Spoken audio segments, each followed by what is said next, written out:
3. Two stories about flying.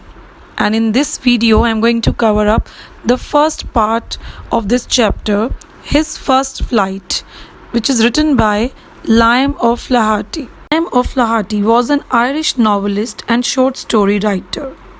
His short story, His First Flight, is a delightful allegory about overcoming one's fears in life. It means a story or a picture that can be interpreted to reveal a hidden meaning or a moral. It is said that a journey of 1,000 miles begins with but a single step. But for man, the single step is often the most arduous one. If we conquer our fears and take the first step with courage and confidence, we will realize that we have unlimited potential. Introduction. The story by Liam of Flaherty is an account of a young bird that is afraid to fly for the first time. He believes that his wings would not support him. Despite his younger siblings flying fearlessly with such shorter wings, he could not gather the courage to do the same. He was punished to stay hungry if he didn't try. Thus, it was his mother that compelled him to fly by using food as a trap. The lesson reflects how one hesitates to take the first step, and that fear is all in the mind. One should trust one's abilities because the fear of suffering is worse than the suffering itself. Detailed summary. The young seagull called to fly. The young seagull was all alone on his ledge. His two brothers and his sisters had already flown away. When he wanted to fly, he couldn't do so. He was very much afraid of flying. Therefore, he failed to gather up the courage to fly. He was really very sad. His father and mother came near him. They called him to fly. They even rebuked him. They threatened that if he did not fly, he would die of hunger there. But he could not even move. That was 24 hours ago. Since then, no one had come near him.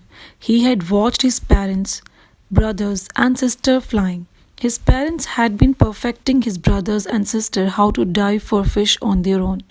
They called him to fly, but he couldn't. Heat increases. The sun was rising in the sky. He felt the heat because he had not eaten since the previous nightfall. The seagull closed his eyes, standing on one leg. He had the other leg hidden under his wing. He pretended to sleep, but his parents didn't look at him.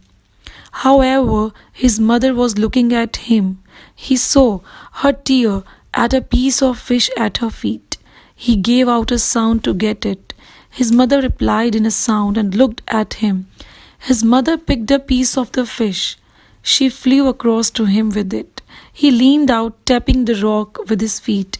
His mother flew across, trying to get nearer to him. The sight of food made him mad as he was very hungry, but he couldn't get at it. The seagull waited a moment in surprise. He wondered why his mother didn't come nearer. He was so mad with hunger that he dived at the fish. He fell outwards with a scream and downwards into space. His mother had swooped upwards. As he passed beneath her, he heard the swish of her wings. Then a great fear caught him. His heart stood still. He could hear nothing. But it only lasted a moment. The next moment, he felt his wings spread outwards. He felt the wind rushed against his feathers. Then it rushed under his stomach and against his wings. He was not falling headlong now. He was soaring slowly downwards and upwards. He was no longer afraid. He could fly on his own. The seagull gave out a joyous scream. He saw his mother and his father flew over him screaming. Then he saw his brothers and sister flying around him. They were roaring and diving. He completely forgot that he had not always been able to fly. He commanded himself to dive and soar. He was near the sea, now flying straight over it. His parents and his brothers and sister had landed on this green surface of water ahead of him. They were calling him to do the same thing. He dropped his legs to stand on the green sea, but his legs sank into it. He cried with fear. He tried to rise again, flapping his wings, but he was tired and weak with hunger. He couldn't rise. His feet sank into the green sea. His belly touched it. He sank no further. He was floating on it. Around him was his family, crying and praising him. They were offering him scraps of dogfish. He had made his first flight successfully.